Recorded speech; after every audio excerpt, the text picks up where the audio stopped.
नमस्ते, मैं के L Verma Chitransh education point में आपका स्वागत करता हूँ।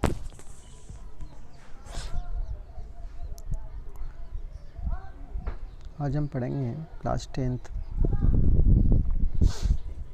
में चैप्टर विद्युत धारा। चैप्टर का नाम है विद्युत धारा। विद्युत धारा क्या होती है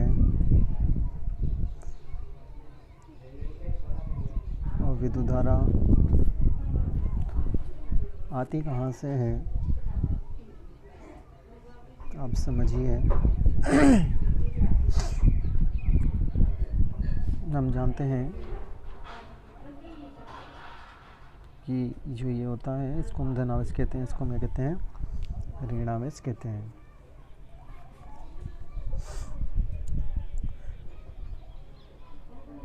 जो ये ऋणावेश होता है ये किस पर होता है, इलेक्ट्रॉन पर होता है।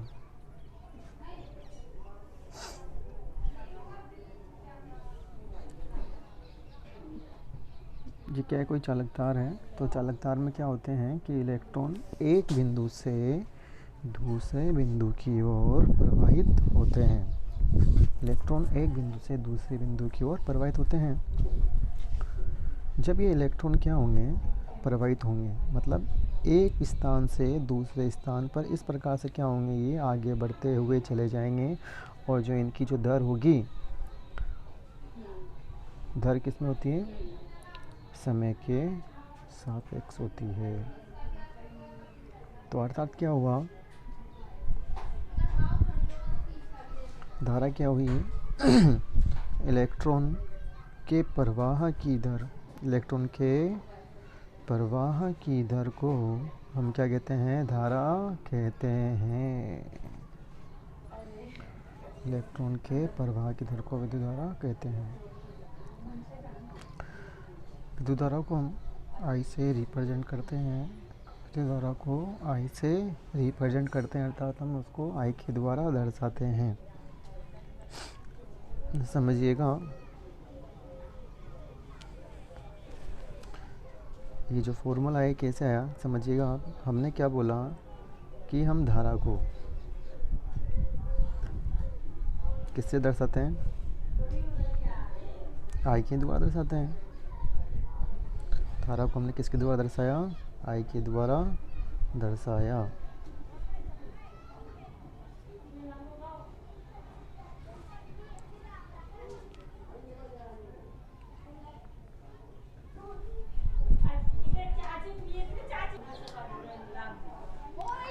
अब हम क्या बढ़ते, हम करते हैं आवेश। देखिए आवेश जो होता है, आवेश क्या होता है, आवेश को हम दर्शाते हैं या तो धनावेश होगा या क्या होगा, ऋणावेश होगा। इसको हम तो आवेश को बोलते हैं क्यू। क्या बोलते हैं इसको, क्यू। क्यों इसलिए बोलते हैं, क्योंकि इसको आवेश को हम बोलते हैं चार्ज। क्या कहते हैं इसको, हम चार्ज कहते हैं।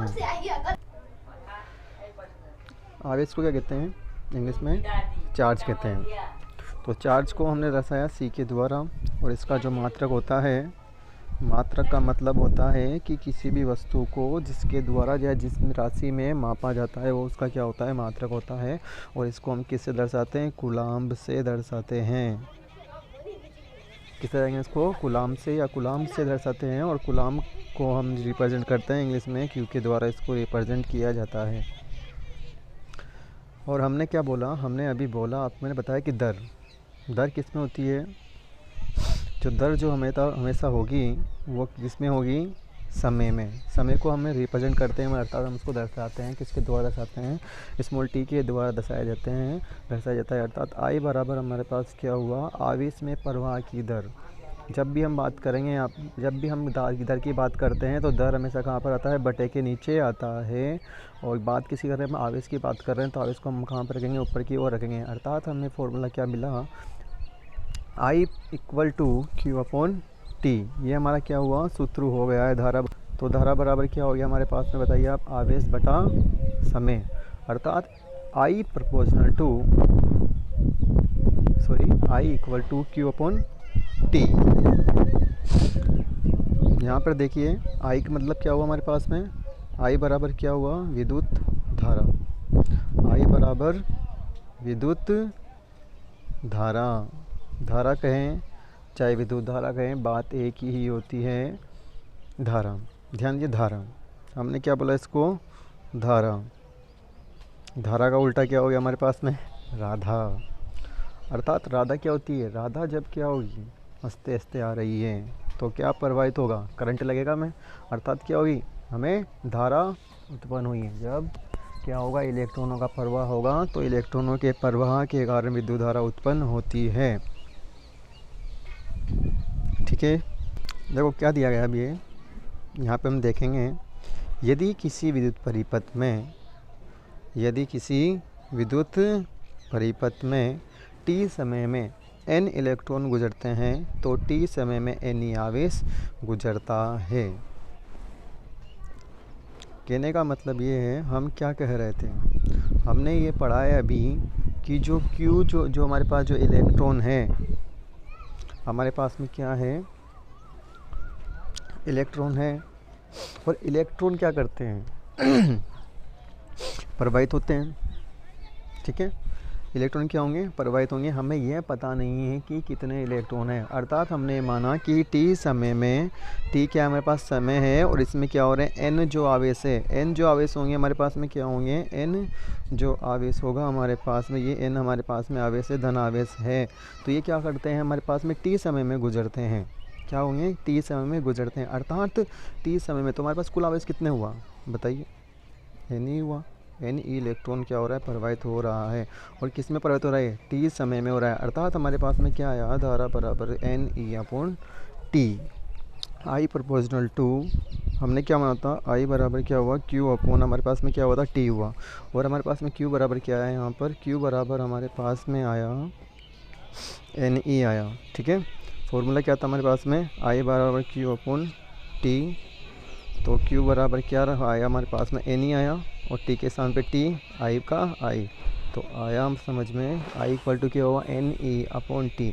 N बराबर क्या है यहाँ पर? Numbers of electron. कितना है?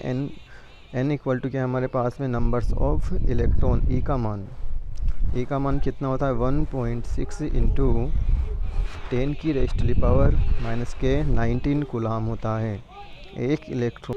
एक इलेक्ट्रॉन का मान कितना हुआ हमारे पास में? 1.6 इनकी 10⁻⁻⁻19 कूलाम हुआ। ये मान हमें पता होना चाहिए बोर्ड के पॉइंट ऑफ व्यू से। कई बार जो क्वेश्चंस होते हैं तो वो पुट अप हो जाते हैं कि एक नंबर में क्वेश्चन ऐसे भी आ सकता है कि एक इलेक्ट्रॉन का मान कितना होता है।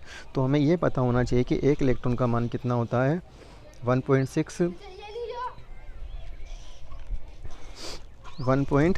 Into 10⁻⁻⁻19 coulomb. बिल्कुल भी गलती ना करें माइनस में। कुछ बच्चे क्या करते हैं कि माइनस की जगह प्लस में वैल्यू लिख देते हैं, तो ऐसे गलती बिल्कुल भी नहीं करनी। अब यहाँ पर बात करें विद्युत धारा के मात्रक की। पहले तो आप ये समझिए, सबसे पहले आपको ये समझना है कि मात्रक की बात कर रहे हैं अपन, तो सबसे पहले मैंने माना, अब हमें किसका मात्रक चाहिए? धारा का मात्रक चाहिए। तो आवेश का मात्रक क्या है? ये बताइए आप मुझे, आवेश का मात्रक क्या है? आवेश का मात्रक हमारे पास में है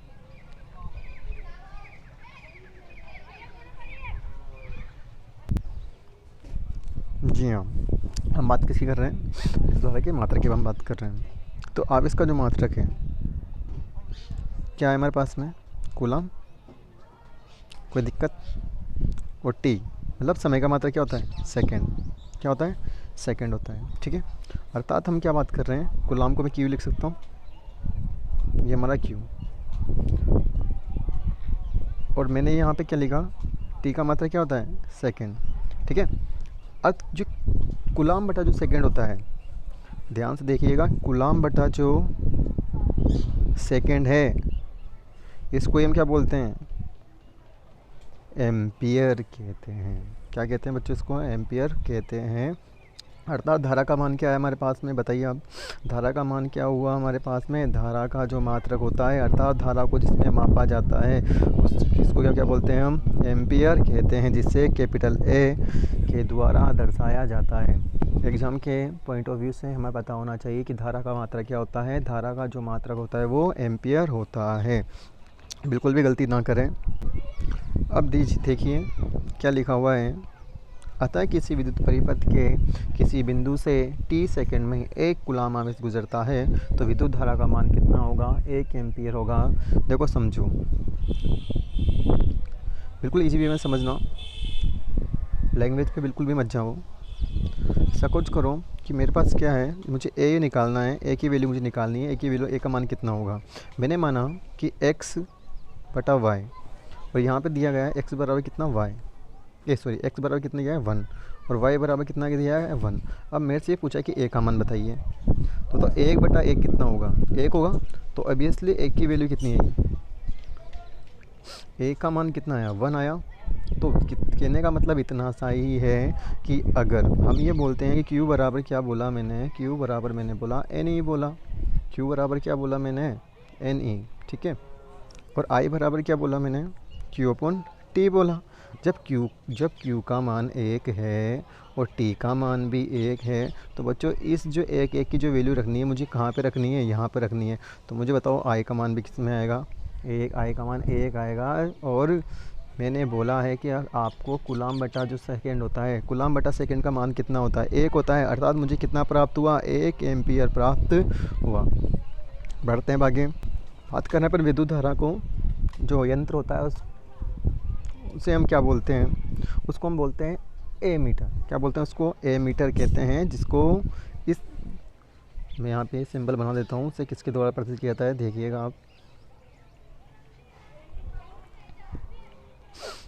ये ऐसे ए दर्शाया जाता है और ये ऐसा होता है, ये प्लस आवेश और ये ऋण आवेश। इस प्रकार से अमीटर को दर्शाया जाता है और अमीटर को परिपथ के श्रेणी क्रम में लगाया जाता है। श्रेणी क्रम का मतलब होता है कि जैसे क्या है कि ये 2 तार है, ठीक है। तो इसका पहला सिरा ये, दूसरा सिरा ये, पहला सिरा ये, दूसरा सिरा ये। अर्थात इस चालक तार का दूसरा सिरा किससे जुड़ता है, पहले सिरे से जुड़ता है। अगर आगे होंगे तो इसका दूसरा किसी तीसरे के पहले सिरे जुड़ेगा। तो इस प्रकार का जो क्रम होता है उसको हम क्या बोलते हैं, श्रेणी क्रम संयोजन कहते हैं। ठीक है, आज के लिए आज इतना ही। आगे हम पढ़ेंगे कल नेक्स्ट क्लास में। समझ में आया तो लाइक करें, शेयर करें और चैनल को सब्सक्राइब करें। Thank you so much, wish you all the best, bye.